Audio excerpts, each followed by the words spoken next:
নমস্কার বন্ধুরা, আজকে কৃষ্ণা হেসেল থেকে দই কাতলা করব। দেখুন আমি কীভাবে করি। প্রথমে মাছটা ধুয়ে নিয়েছি, আমি নুন হলুদ মাখাবো। নুন দিলাম,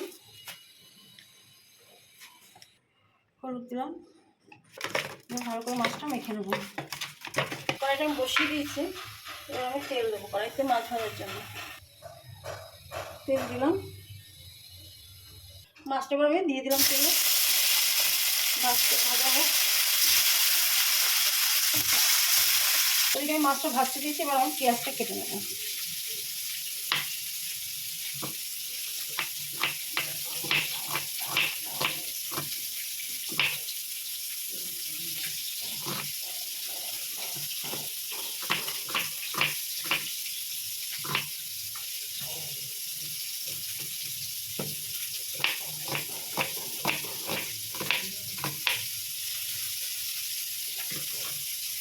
এটা বেটে নেব।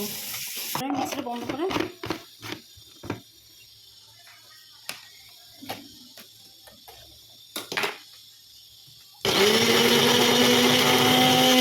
মাছটা বড় পিসটা হয়ে গেছে। এবার আমি উল্টে দিচ্ছি। ভাজা হয়েছে, এবার তুলে ধরবো।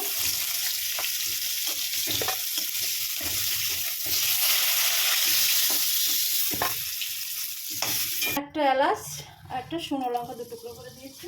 আমরা জিরে দিলাম। এবার আমি পেঁয়াজ বাটাটা দিয়ে দেবো। পেঁয়াজ বাটাটা দিয়ে দিচ্ছি। একটু জল দিয়ে বাটিটা ধুয়ে দিয়ে দিলাম।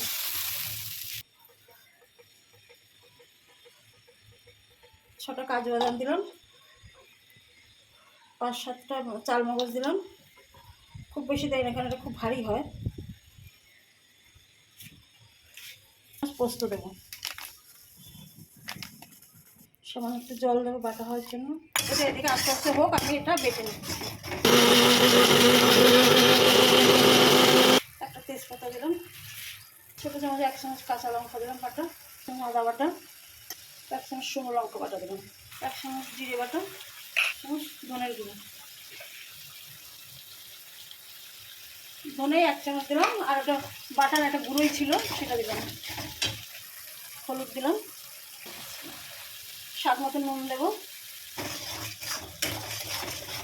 পোস্ত আর কাজু বাটাটা দিয়ে দেবো।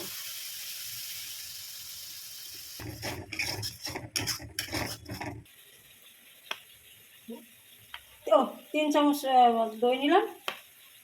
এটা এবার ফেটিয়ে, আমার এই বাটিটা চেঞ্জ করে পড়ে যাচ্ছিলো, ওই জন্য আমি এবার ফেটিয়ে নিচ্ছি। দইটা ফেটিয়ে নিয়েছি, এবার দিয়ে দিচ্ছি।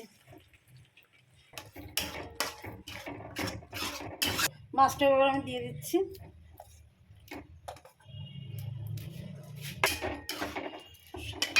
সামান্য বাটি ধুয়ে একটু জল দিলাম, খুব বেশি ঝোল রাখবো না, তো এর জন্য 1 চামচ গরম মশলা। আমার মাছটা হয়ে গেছে, এবার নামিয়ে দিলাম। কাঁচা লঙ্কাটা দিয়ে দিলাম, নামিয়ে দিচ্ছি।